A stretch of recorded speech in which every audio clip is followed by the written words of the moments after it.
When we come with that heat, we got skip on the.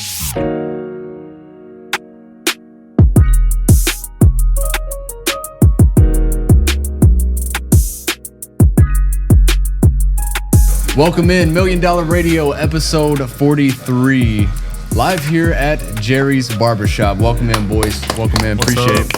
Thank you, Joey. Thank you, Jerry, for letting us come film here today. We're at 2908 Tazewell Pike, Suite M. Come see Jerry, Joey, Steve, Rhonda, and Angie here at Jerry's Barbershop. So back at it again, boys. How we feeling after another week, yet another week of more football? I wasn't as stressed because I didn't have to watch Tennessee play. Yeah, that's true. Great weekend, though. It was. Tennessee did not lose. We actually finally moved up in the AP poll. Without playing. Without playing. So Tennessee just needs to not play, and we'll keep moving up, right? Yeah, it's crazy how that works. Whenever teams like Penn State and Texas lose on the road, it's a good opportunity, and Iowa State, good opportunity for Tennessee to move up from 15 to 12. We were stuck at 15 for about 3 weeks. Yeah. I'm grateful to be out of that and back in the playoff picture, in the top 12. Oh, yeah. Feels good. Our destiny is ours to mess with, pretty much, at this point. It's like that every year. Yeah. It's ours to fumble, so. Yeah, so we're there. Obviously, people look forward to the game in Tuscaloosa here in a couple weeks. That's going to be a big one. Alabama, do you think Alabama had a big win this week against Vanderbilt, or what? How are we feeling about that game? I think it was more of a big loss for Vanderbilt rather than a big win for Alabama. Yeah. Vanderbilt could have really capitalized on the hype if they had been able to win in Tuscaloosa and beat Alabama 2 years in a row, but they didn't. So I think that was humbling for them. There was a lot of hype for Vanderbilt going into that game. People were giving them a little bit too much of a chance, in my opinion. I thought Alabama would dog walk them. The line was 10.5 at home. Just lost to Vanderbilt. I mean, come on.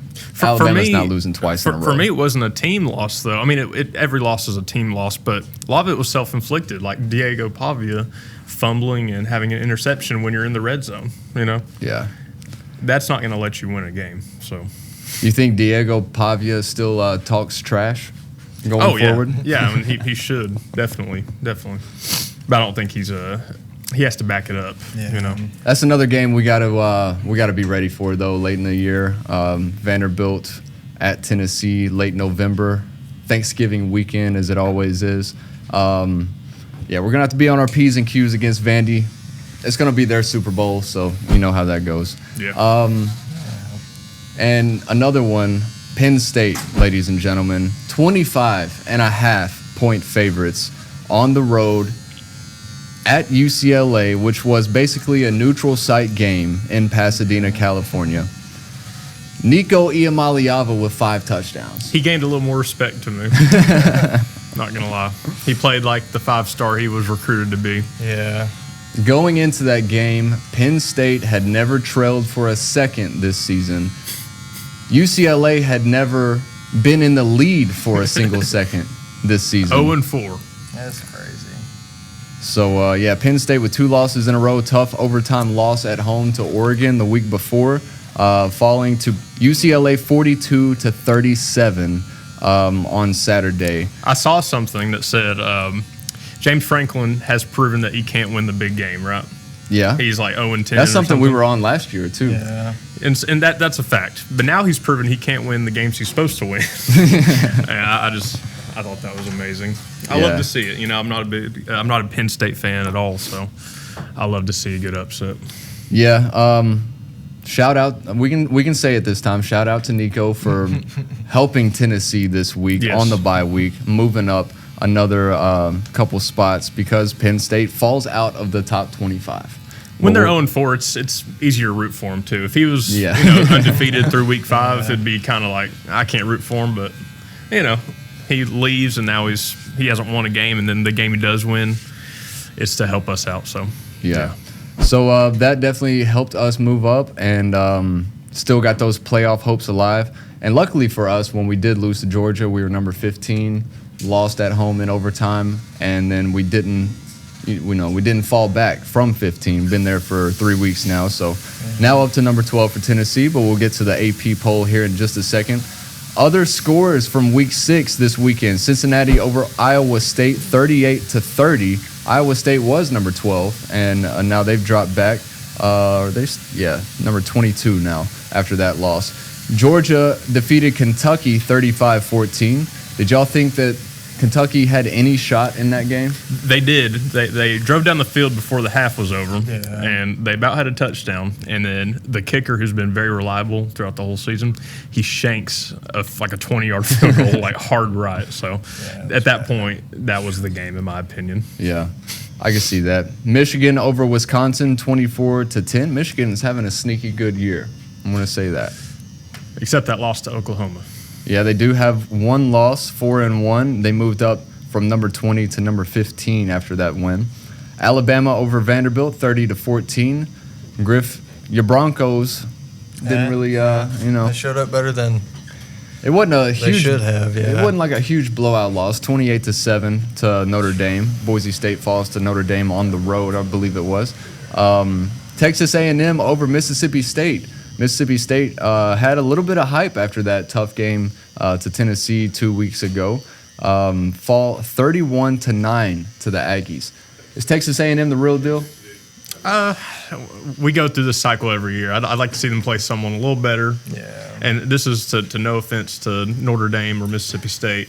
It's just I would like to see them, play a one more ranked, opponent. Yeah. Well, Miami took care of business against Florida State in a game that the final score doesn't really show how impactful Miami was in that game. 28-22 was the final. It was 28-6 before, Florida State scored a couple field goals and a touchdown later in that fourth quarter. How about this? I think Texas A&M is better than Florida State. Yeah, I mean, I would say that for sure. I don't think Texas A&M would lose to Virginia. No. And although that was on the road, that's another thing I was going to say about Miami too. I mean, Florida State's a team that obviously Alabama struggled with and lost. That was in Tallahassee. They scored 30-something points every game, even in their loss to Virginia 2 weeks ago. Yeah. What was it? 38 points, 36 points, something like that in that loss.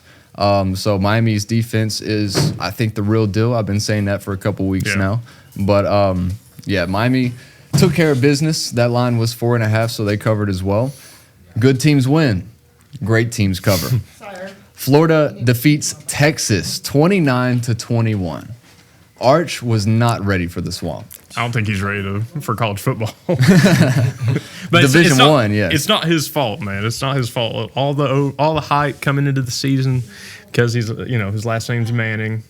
It's not on him, Yeah. But still, it is what it is. He's not a good quarterback. You see, he got taken out in the fourth quarter in that last drive, and the backup QB comes in, throws a straight dot for like 25 yards, and then Arch comes back in. Why did he go out? His helmet came off. Oh, okay. So he had to sit out a play. Backup QB comes in, like I said, throws a straight dime. And then Steve Sarkisian takes the backup out, puts Arch back in, and then he gets sacked, and the game's over. So I think he's just inexperienced. Obviously, he's a sophomore. He needs a little more experience. Yeah. People were raising their eyebrows when I think it was his granddad that said before the season that Arch was going to stay at Texas for this year and next year after being draft eligible. Yeah. People were raising their eyebrows at that, and I think we're seeing why he said that. And there's a reason why I didn't play over Ewers, like I said last week. Yeah. I've been kind of hard on him, and I do agree and stand by everything I've said, but at some point, you got to look and be like, look, he's young. He just doesn't have the experience, man. He wasn't playing that great competition in high school, and it's kind of showing, so. But we'll see what happens. We'll see what the rest of their schedule plays out. They only have one SEC loss, so. Yeah, that is a good thing. So Penn State and Texas both fall out of the AP Top 25. They will be on bye weeks this week. Looking at the new poll that was dropped yesterday, Ohio State number 1, Miami number 2, Oregon number 3. So Miami and Oregon swap spots right there. Ole Miss stays at number 4. Texas A&M moves up to number 5 and jumps Oklahoma, who drops to number 6. Indiana at number 7. Then we see Alabama at 8. Texas Tech at 9. Georgia at 10. And then LSU and Tennessee 11 and 12. How do we feel going into this week after the bye week? Get healthy. I would hope that's been the main priority. But I would feel good. We were playing Arkansas. Yeah, Arkansas this week. I'd feel good. They're having a tumultuous season. So we saw a big revenge game for Alabama this week. Tennessee now in a spot for a big revenge game. Both teams lost to a much lesser opponent on the road last year, and then now they're hosting that same opponent. Tennessee hosting Arkansas this week. Minus 13.5. I'm pretty sure that was the same night too. Vandy beat Alabama. Yeah, because we had that was our opportunity to jump Alabama, and I think because of that game, because of our loss and how it happened, Alabama was still ranked ahead of us that next week. Deservingly so. You can't run out of bounds with 3 seconds left. Yeah. With no time left on the clock. Yeah. But it'll be a good revenge game. Obviously, Vanderbilt upsetting number 1 Alabama was more of an upset last year. Oh, for sure. But Arkansas is not in as good of a spot as Vanderbilt is this year. They just fired their head coach. So I think it'll be easier for us to capitalize on. We're in a better spot than what Alabama was to beat Vanderbilt. So it'll be a good game. I'm excited. Who's their interim coach? Is it Bobby Petrino? Yeah. The return. Yeah, we know what happened when he was the head coach of Arkansas last time. But before we get to that Tennessee breakdown, we've got Alabama at Missouri, number 8 at number 14. Crimson Tide minus 3.5. I think Alabama takes care of Missouri. Ty Simpson, man, he has a lot of hype now as the best passer. Deservedly so. Yeah. Very good season he is having. He's just a good old boy, ain't he? Yeah, he is. Chews a lot of gum. I don't know if y'all that noticed post-game that. interview, I didn't know what he looked like or sounded like, but yeah, he's from West Tennessee. Absolutely. Bama minus 3.5. Does Missouri stand a chance against Ty and the Tide? Yes, but they're not going to win.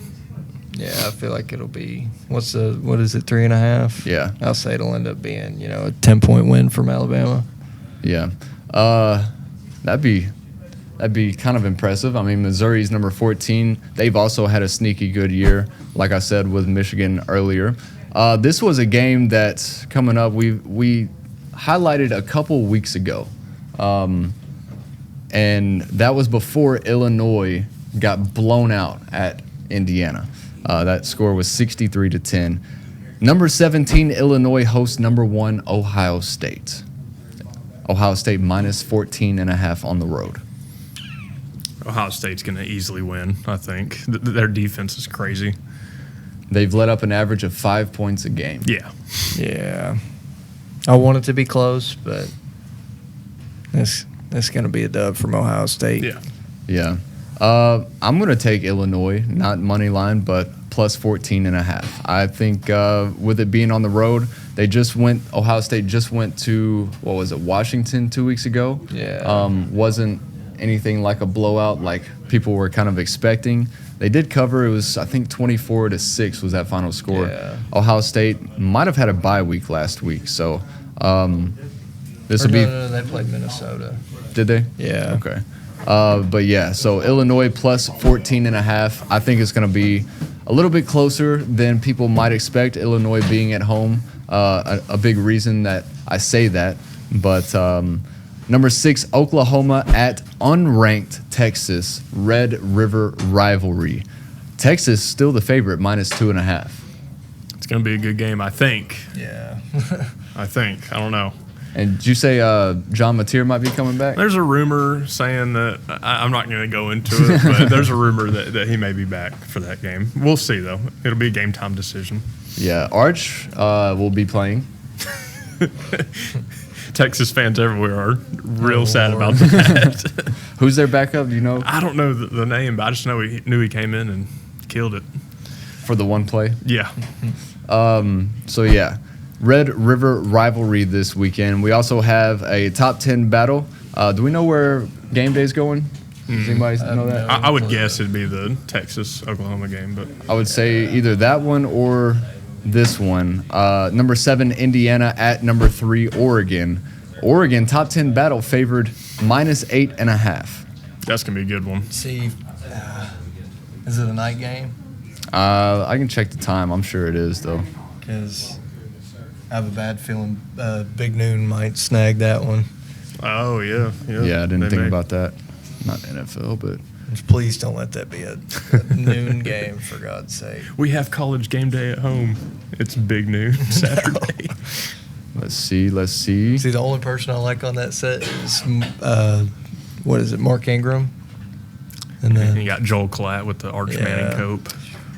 We've got a 3:30 kickoff, so meeting in the middle. Okay, Not a night thank game, God. but not big noon kickoff. Oh, okay. So that actually might be the Ohio State at Illinois no. game. Yeah, that's right. Let's see if that's up there around noon or so.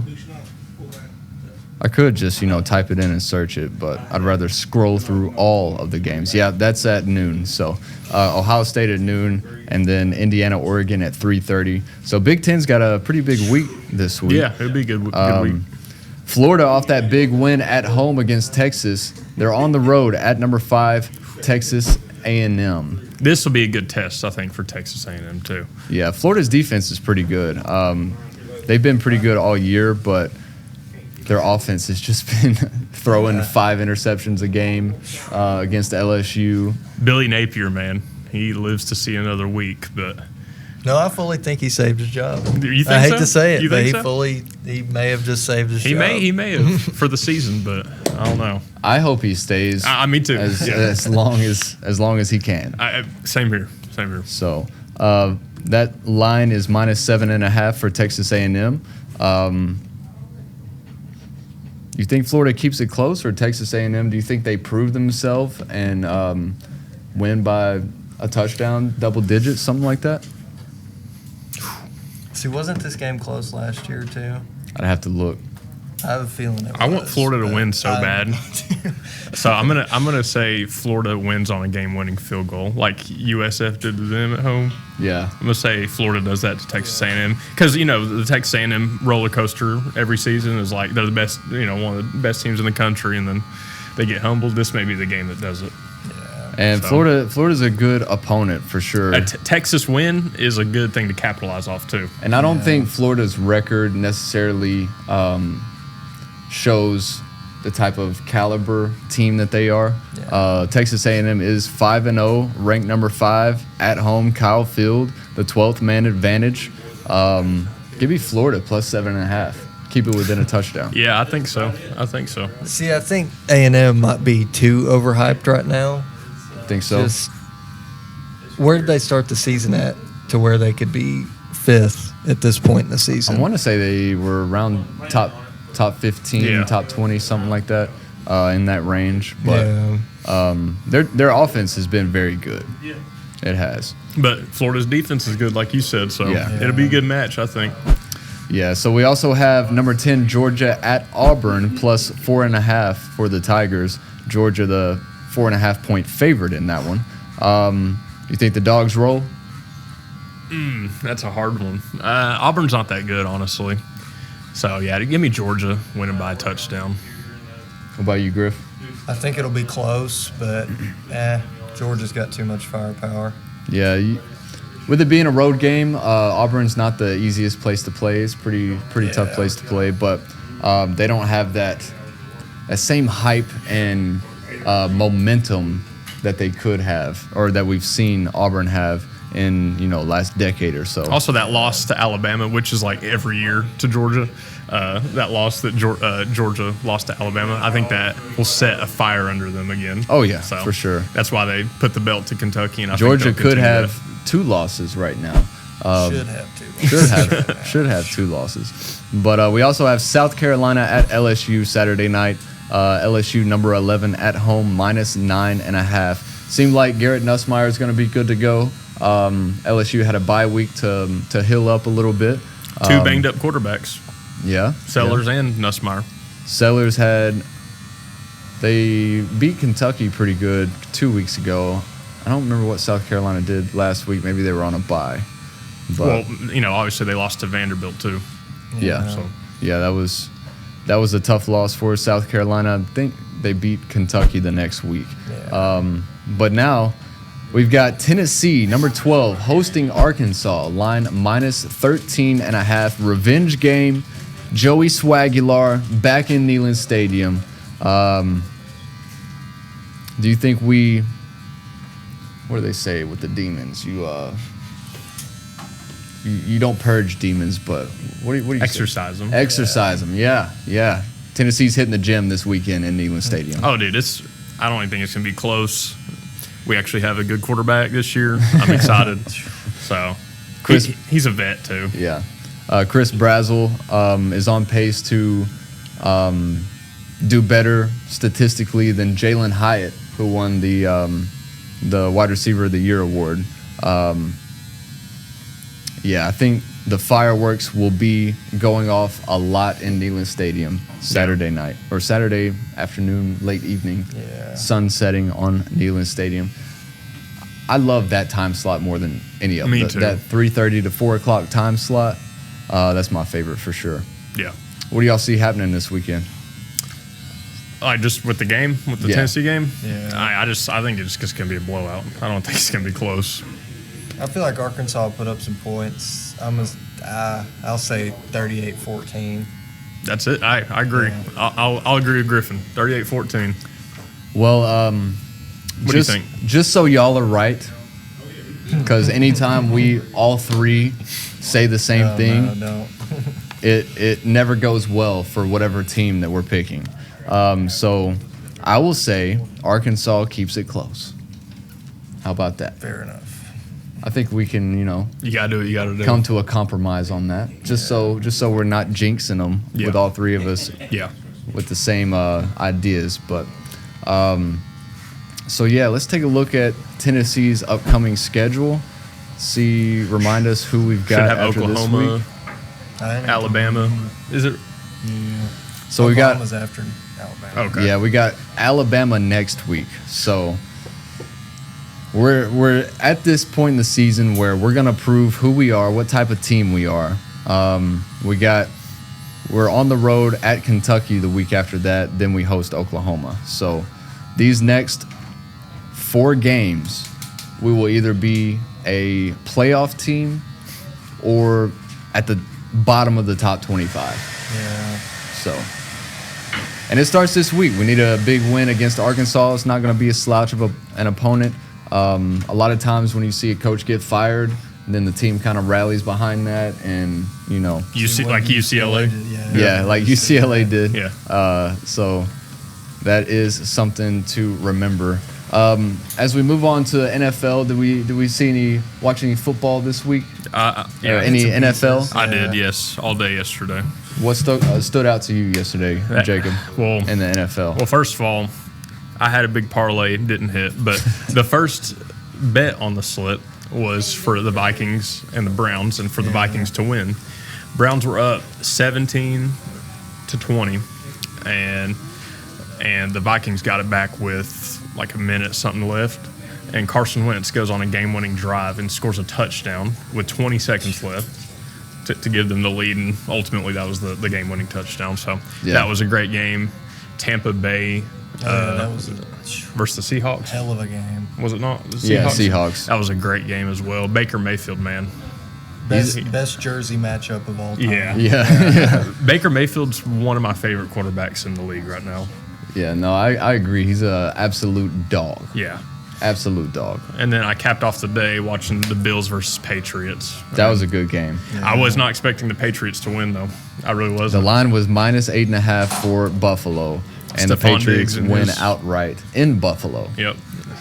Stephon Diggs and his return, they get that win, man. Oh, yeah. So it started off Thursday night. Last Thursday, 49ers defeated the Rams 26-23. That was a That good one one. went into overtime. The Rams had a chance to, I think the 49ers kicked a field goal. Rams got the ball in overtime, and had a chance to go for the tie like Green Bay did. They were close enough to kick a field goal, yes. It was fourth down. Yeah. There was still some time on the clock, but it was fourth down. Who was it? The 49ers already kicked a field goal, so they had to either tie it at the time and give San Francisco the ball back, or they went for it. And it was like they made a call in to Josh Heupel, and they're like, "What play should we do?" And he's like, "Run it up the middle." He said, "Run it up the middle." They run up the middle. 49ers stop him. It's the 49ers high school team too. That's the crazy part. They're all completely depleted. Mac Jones with a masterclass Thursday night. It was a great game, though, regardless of the play call at the end. I don't blame him for doing that. I probably would have done something different, but great game, man. Yeah. If you lose like that, it is what it is. Would you have gone for the tie, or would you have gone for the win? I would go for the win. I'd go for the win, but I don't know if I would have ran it up the middle. I was making that a point because Green Bay went for the tie instead of going for the win against Dallas. Are you still mad about that? I'm mad that for the rest of the season we're gonna have our record with a -1. Yeah. Because we tied a 3-digit column. Yeah, that's funny. Green Bay was definitely the better team that night, but I don't think Joey's listening. But he's a Cowboys fan. Oh yeah, Joey's a big Cowboys fan. Hey, Green Bay didn't beat you this year. I like how you. I was about to say. I like how you keep that hidden from everybody. Yeah. So you're saying the Cowboys aren't a beautiful helmet? Oh yeah. Don't put it by my picture. Are you a Lakers fan as well? No. Oh, okay. That's usually how it usually goes. Fan? Okay, good. So the Cowboys. Hey. Big win, Joey. Props to you. Beat the Jets. Great job. High school team. Who, the Cowboys? No. Oh, okay. Cowboys beat the Jets 37-22. That game was never close. Saints pick up their first win over the Giants, 26-14. Which, hey, they were down 14-3, or it was either 14-0. Jackson Dart came out looking like a promising young quarterback before he literally fumbled the ball away. Fumbled the game away. Cam Scatterboo also with a fumble return for a touchdown. Giants just fell apart in that second half. Colts defeated the Raiders 40-6. What is the Colts record? 5-0? They lost to the Rams. Lost to the Rams. That's right. They were before. up first, the Rams, and then they lost, right? Yeah. And they also had a fumble out of the end zone, too. There's too many of those happening. Yes, right. Remember that? Yeah. The Dolphins were up big on the Panthers yesterday, but could not close the deal. Lost 27-24 to Carolina in Carolina. I'm happy for Bryce Young. See, I was hoping we get freaking Hendo Hooker time here soon. Is he with the Panthers? That's where he went. Okay. He's either their backup or their third string. The Bengals need to sign Hendon Hooker. Yeah, we'll get to that game here in a second. I got some gripes. Broncos over the Eagles 21-17. Eagles were up, I think, 17-3 in that game, and the Broncos came back and won. Texans over the Ravens. Dude, I was hoping that the Ravens 44-10 would be within 3 points or so. No, that was what busted my parlay at first. So parlay buster. That's why you don't bet on your favorite team. Yeah, I don't even have a favorite team anymore. He's more of a Lamar fan, but Lamar didn't play yesterday. I know. So. It was sickening. I was playing basketball yesterday, and I was like, okay, we go play. The game will be on. I'll check up on it. Come back. I lost the game, so I sat. And then you're like, ooh. It was like 44-10. No, it was 24-3 or something in the first half. And they scored a touchdown before the half was over, so it was pretty bad. We got Papaw joining the pod. Picture time. But yeah, there was no chance that the Ravens were going to win. I thought there would be, but yeah. Titans with a huge comeback win yesterday, 22-21 over the Arizona Cardinals. Cardinals were up 21-3, I think, and had a 71-yard run up the middle untouched.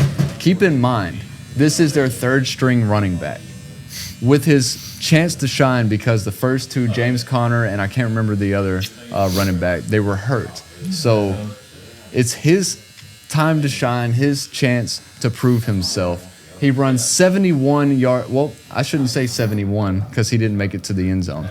He ran about 65 yards up the middle, untouched, gave up, started jogging the last few yards, and then did one of these. It's the fillets. Deshaun Jackson. Yeah. He just rolled the ball out of his hands right before he went through the end zone. Also, as that was happening, the Titans player caught up to him because he gave up on the play and gave a punch as well to the ball. And that went out the back of the end zone. Titans ball, don't get the touchdown after that huge run. And Titans end up coming back to win on a game-winning field goal, 22-21. Cam Ward with an absolute dot at the end. Yeah, Cam Ward's not bad, boys. The record might show it, but it's not he's Cam on a Ward. bad team. It's the Titans. Yeah. Obviously.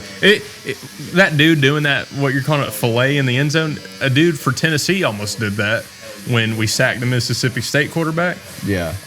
And got the fumble. Yeah. Do you remember watching him run to the end zone? He did that. He hesitated, and I think he actually, unlike the Cardinals running back, had the awareness to not do it until he crossed the line.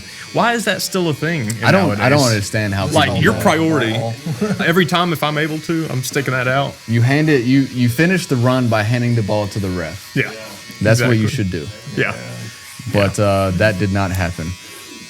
As we said, Baker Mayfield with yet another game-winning drive, 38-35 win in Seattle. There's a huge, crazy stat about the Seahawks over the last 2 seasons. I think they've lost 1 game on the road, and they've only won 2 or 3 at home.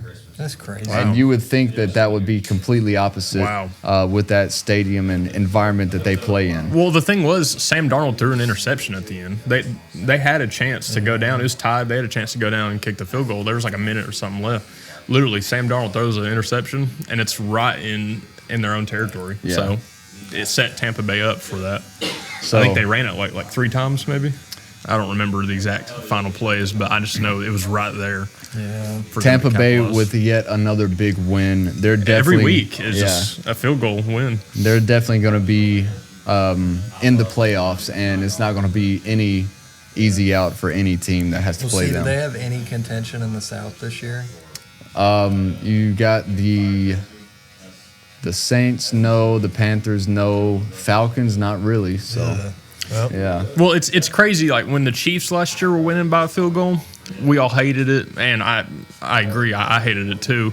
Their win by field goal was dark black magic type deal, witchcraftery. But when it's the Bucs doing it, we're rooting for it because they're not full of cocky, tight ends or, quarterbacks a quarterback that's afraid of contact flopping out of the end zone. So. Yeah. I don't know. I thought that was an interesting parallel I was thinking of. Jaden Daniels returned with the Commanders yesterday. Big win in Los Angeles, 27-10 over the Chargers. And then Sunday Night Football, Patriots over the Bills, 23-20. That's 2 weeks in a row the Chargers have lost. They started out red hot too versus the Chiefs and so on. But then Jackson Dart and Cam Stadaboo. I missed a game, boys. I missed a game. Lions over the Bengals, 37-24. He said he'd get to it, Griffin. Yeah. You got to keep reminding me how bad this team is and how the Bengals still haven't fired Zach Taylor today. Like I said, they needed to. Yeah. Well, it's killing me. The comeback was there. They were down 28-3. The comeback was there. They scored 2 touchdowns back-to-back, stopped Detroit to make it 28-17. Keep in mind, the line is 10.5 before the game. The line was 10.5. I rode with the Bengals on public fades. 95% of the money was on the Lions.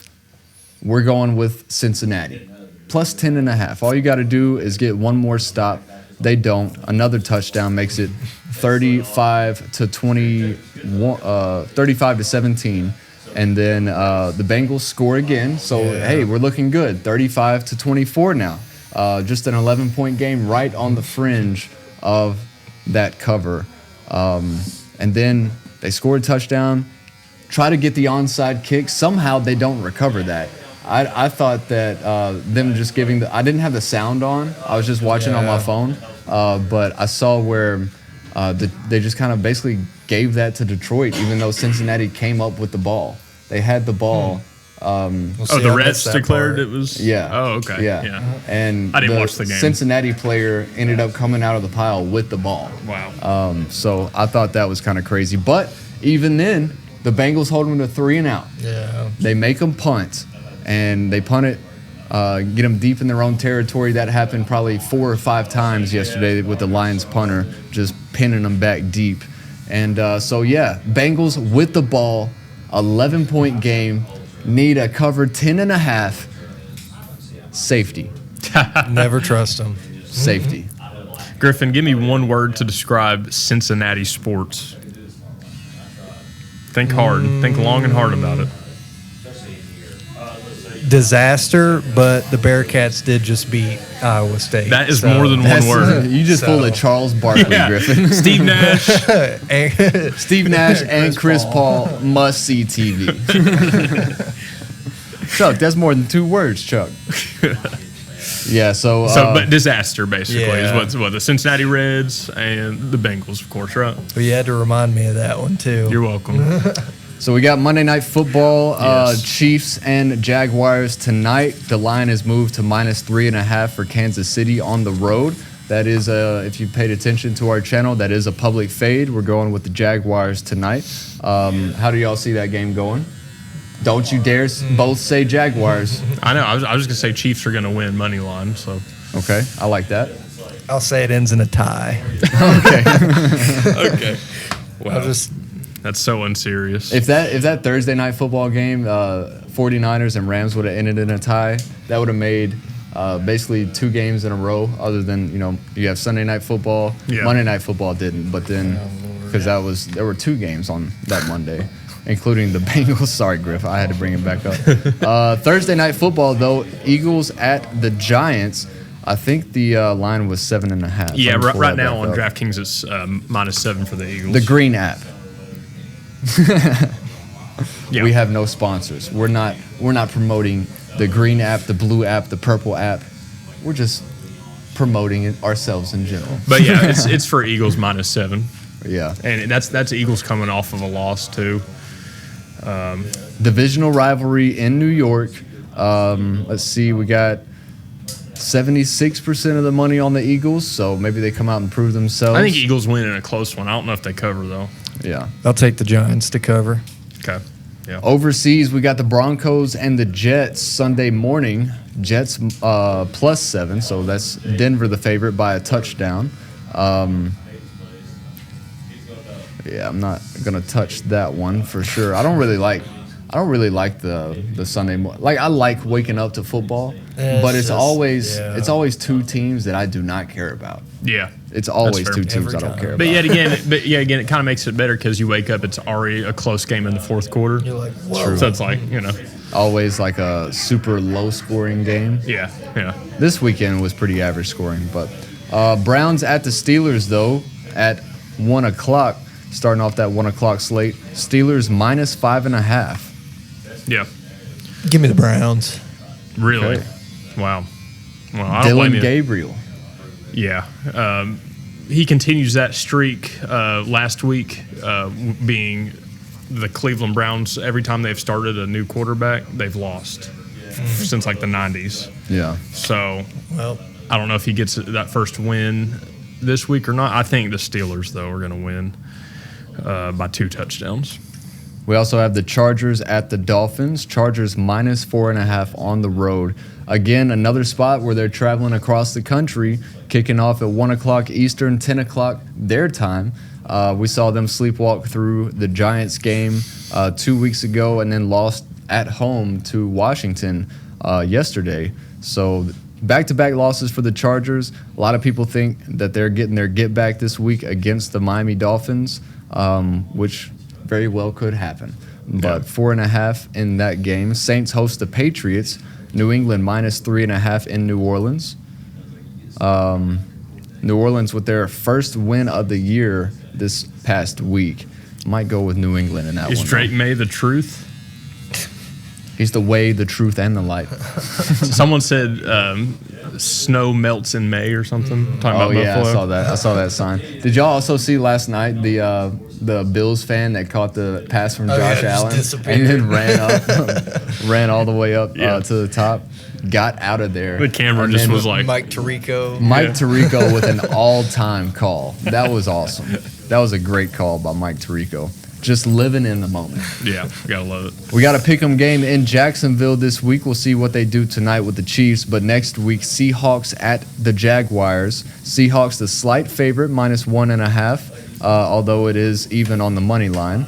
I'll take the Seahawks because you kind of referred, to them winning on the road a lot. So I'll take that. True. Very true. I will say 88% of the money is on Seattle. But I'm still riding with it. I don't care. All that might change after the Jaguars game tonight, so we'll just have to see. But 95% of the money is on Indianapolis at home against the Cardinals this week, -5.5 for Indianapolis. Is that a public fade for you? Not officially. Not officially. I want to roll get with official Indy on this one. Yeah, we'll get official when it comes out on Friday. But this is just early looks right now on this Monday afternoon. Rams at the Ravens next week. Los Angeles -7.5 on the road. Ravens look horrible, dude. Is Lamar coming back or no? Maybe. I don't know. I really don't. They need him. If they lose this one, they're pretty much done. They'd be 1-5 if they lost this one. Yeah. And would that be out of playoff contention? Not mathematically, probably, but they would have like a 5% chance. It'd be like the Bengals last year. Remember when Joe Burrow and them made that push and they barely got out because the Chiefs lost Chiefs or something? Lost to the Broncos. Denver game. Yeah, it would be that level of a season after that, and I don't know. Because they haven't even got to the meat of their divisional games and stuff like that. So, yeah. Dang. Jacob said it was Baltimore's year this year. Dude, I was hoping. All right, we also have the Dallas Cowgirls at the Carolina Panthers, -3.5 for the Cowgirls. On the road at Carolina. I mean, we saw them, the Dolphins struggle with Carolina this week. Dallas -3.5. Might ride with the Cowboys in that one. Titans at the Raiders. They're staying on the West Coast this week. -5.5 for Las Vegas. I might. Hey, until they get rid of Geno, I ain't never taking the Raiders. I don't know. Maybe Frank, Ashton. I'm sorry, but maybe Ashton Genty just has a great game, but -5.5 seems like a lot of points for a Titans team that looks bad, but they're also promising, and they just won outright in Arizona. So I think Arizona's a better team than Las Vegas. But then we move on to the 49ers at the Bucks. Tampa Bay -3 in that one with all the injuries of San Francisco. And then we've got a battle here at $1 Million Radio this weekend, ladies and gentlemen. Packers host the Bengals. give me the Packers. Oh, 40. Man, the turn. Okay, what are you going to do? What am I going to do? Yeah, I want to see it. What am I going to do? Because y'all are probably, 11.5 point favorites? 14.5 point favorites.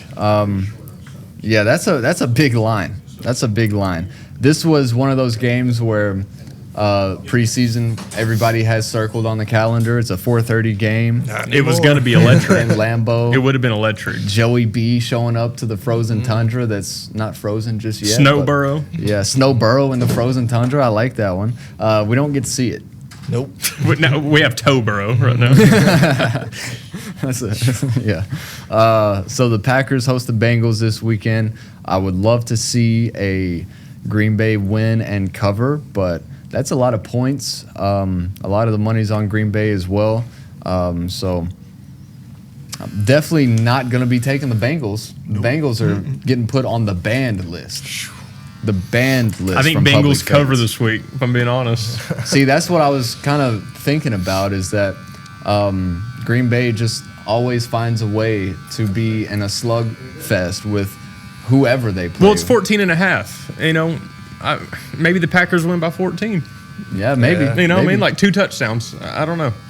Yeah. I do see that happening. I do see a world where that does happen. Will it probably happen? Probably not. It'll probably be like a 24-point game. It'll probably be like Houston versus the Ravens this past week. I would love to see Green Bay just come out. I mean, off of bye week, Green Bay, a lot of times they struggle off of bye week in years past.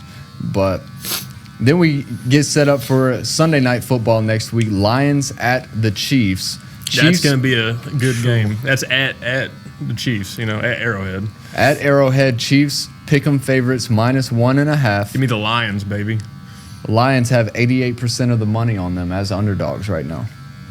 See, I feel like the money'd be on Kansas City in this situation with it being a home game. You would think. Yeah. You would think. Stay tuned for public fades this week. Yeah. We'll see if the line changes, if it wiggles at all. Then we got 2 games on next Monday night. Don't you hate that, by the way? What's that? 2 games at the same time. Yeah, they're spread out an hour apart from each other, but yeah, most of those doesn't games help. are happening at the same time.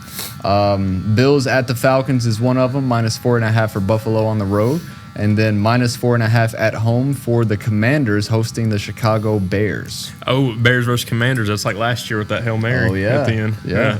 I think these it's a good slate of games out there. I think Sunday and Monday. It's gonna be a good weekend. Hey, and Saturday? Yeah. And Saturday, yeah. A lot of good football to be watched this weekend. Do you think the for Bills sure. bounce back and win, or do you think the Falcons will cover within 3.5? I don't know. I think the Bills probably bounce back. Yeah, I feel like they do, but it's at the Falcons. I mean, I don't know. It may be a good game. How do y'all like this parlay I've cooked for tonight? Just a touchdown parlay. Travis Etienne, Juju Smith-Schuster for the Chiefs, and Jaguars tight end Brenton Strange. $10 to win $500. That would be good if it hit. I agree. I can agree with that. I just don't. I don't know really much of those names. Who's the dude? Trenton. Brenton Strange. Yeah, I don't know who that is. It's their tight end. He gets about 7 targets a game, so maybe I can see he that. gets Okay, one in the end zone. that's probably Yeah. a good one then. Yeah. I'm just trying to cook over here. Just trying to cook. But boys, anything else y'all want to mention before we wrap up episode 43 of $1 Million Radio? I got the Blue Jays winning the World Series. Okay, all right. A little baseball talk. Yeah. Not Joey's Cubs. Milwaukee looks a little rough. I hate to say it. I feel like it's going to be Milwaukee and Toronto. I agree. Because I can't stand the Yankees. And I'll say that publicly. This is back to football for a second. Did y'all watch the Duke California game? It was up till like 1 a.m. No, I didn't. See, I remember you bringing it up, but I didn't know. We ended up watching Hulu instead. I can't remember what we were watching. It's like Duke is in North Carolina, obviously, and they're playing till 1 a.m. And that'd be like 10 o'clock California time, but that's just crazy to me. I'm not criticizing it. Yeah. I'm just imagining myself going over to California and, playing that, being part of that. That would be crazy. I just didn't know if y'all stayed up till 1 to watch it. Well, I almost forgot what I was doing Saturday night, but then I remembered that was the UFC night. Yeah. So thanks for everybody watching that live, by the way. That was awesome. That was very electric. Alex Pereira defeated the underdog. Magomed Ankalaev in 1 minute and 20 seconds. Then my boy Yuri Prohashka with a knockout round. in round 3 over Khalil Roundtree. Was it TKO or just official? That was a knockout. The Alex Pereira one was a TKO. Because it's just stoppage. So that I'm new to MMA. So a TKO is where the ref intervenes. It's basically like whenever it's officially KO/TKO unless somebody gets knocked out cold. But with the stoppage, it was because Pereira was just raining down punches and elbows, and Magomed Ankalaev was not doing anything. more like a safety thing. Yeah, not doing anything to defend himself, not fighting back. And after about 15 seconds of that, just straight pounding from Pereira, Herb Dean called it. Wow, what were y'all laughing at, bro? What were y'all laughing at? I wouldn't be able to last 1 minute 20 seconds. That's for sure. Why are you giggling? And that's why I don't fight. Yeah, but also Merab Dvalishvili in the co-main event defended his title for the third time this year. Won the title around, I think it was September of last year. Was he the one that was dancing when he came out with glasses on? Yeah. Yeah. Yeah, Merab is awesome. And then there was a video I saw on Twitter of him at some club in Las Vegas at 6 a.m. just with his belt up on some table or something, dancing around. That's funny. And then he said before the fight his friend was getting married the next day, and he was going to go to the wedding no matter his condition or appearance. Yeah. So he was able to. You think he wore the belt to the wedding? Probably. I mean, Merab is a dog, boys. I would be so excited to help y'all get into UFC and MMA because the storylines are insane. Well, see, I haven't paid attention since old Conor McGregor retired. Yeah. So it's been a while. And McGregor's probably going to be coming back for that White House card next summer. At least there's talks. There's no confirmation just yet, but the rumors are that he'd be fighting Michael Chandler. See, that's what I was going to say. That was something. Michael Chandler and Nate Wright.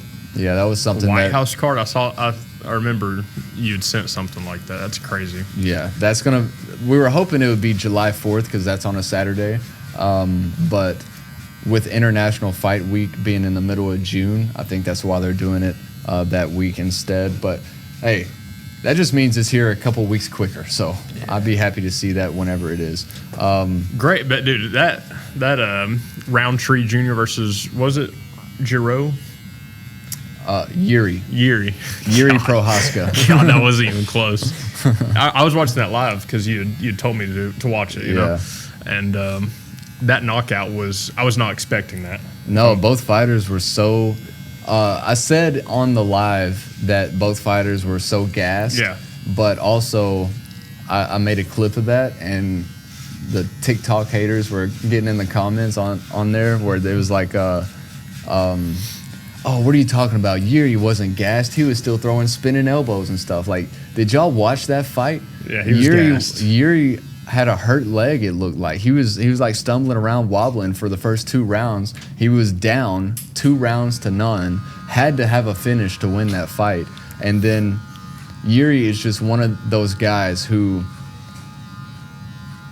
waits until the pressure is applied. He waits until he has to turn Super Saiyan. Chaos, right? That was the main thing. He waits for that chaos, and whenever he gets put in that moment, I think even in the fight, you could just, like, he literally did one of these, and then the moment he did that, he went to another level and got the knockout. He started glowing around him. It gives me goosebumps. He's a real samurai, and like, I just love Yuri Prohaska. He's my favorite fighter. Like, I'm new, and I could tell he was gassed. Just the body language. Yeah. You know, you could tell they were physically exhausted. And he was also like really mad that throughout the first 2 rounds where he had let Khalil get to him and get these shots. He put up a good effort too. Roundtree. Roundtree did. Yeah, he was winning that fight up until the last couple minutes of the fight, 4 minutes or 3 minutes. He's quicker too. He was getting in some quick shots. And Prohaska is always just like so unorthodox with everything, but he's tall.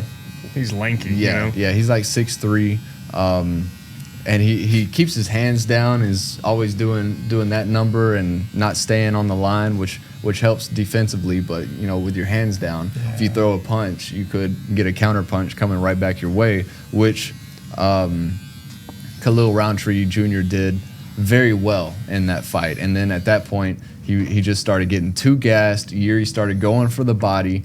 Khalil's hands dropped, and then a boom, boom, boom, slept.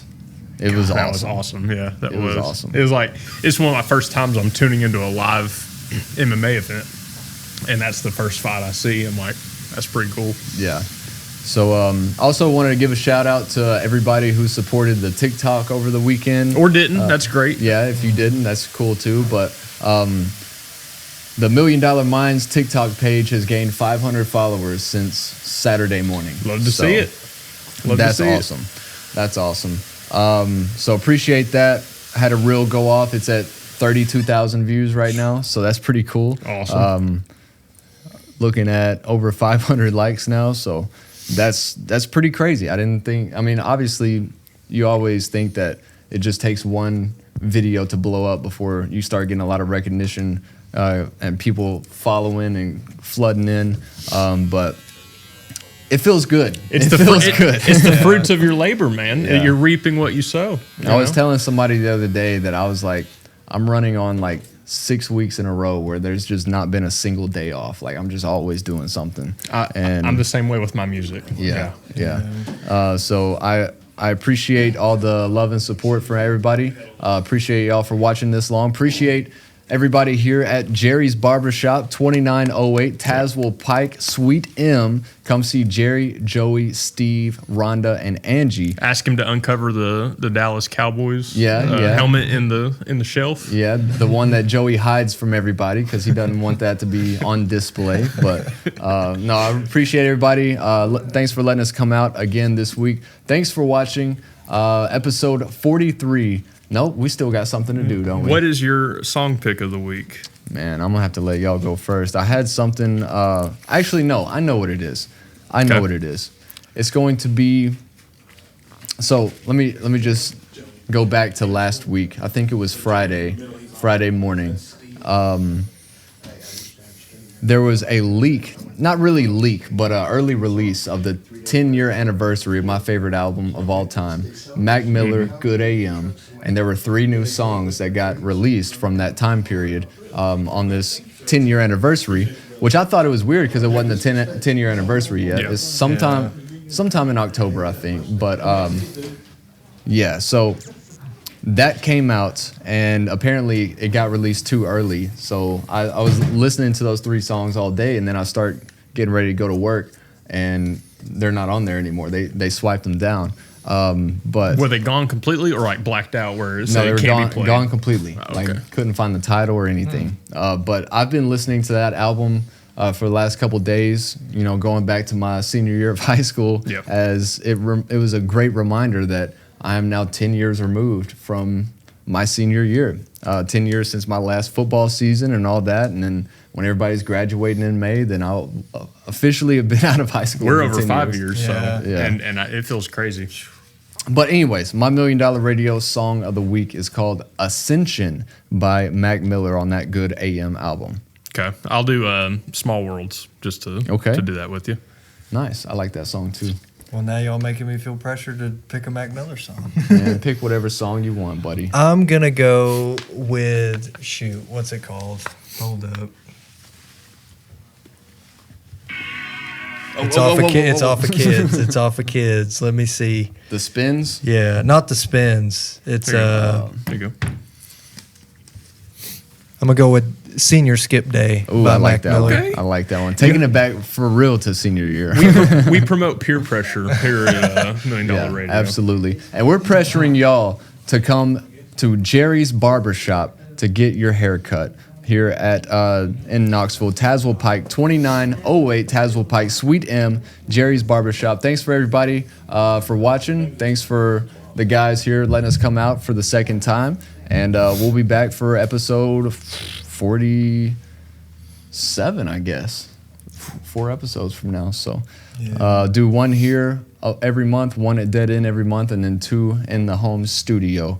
But appreciate all the support, ladies and gentlemen. And episode 43, we're out. We're going to, at least I'm about to get my hair cut. So thanks for watching. And as always, we'll see you next time.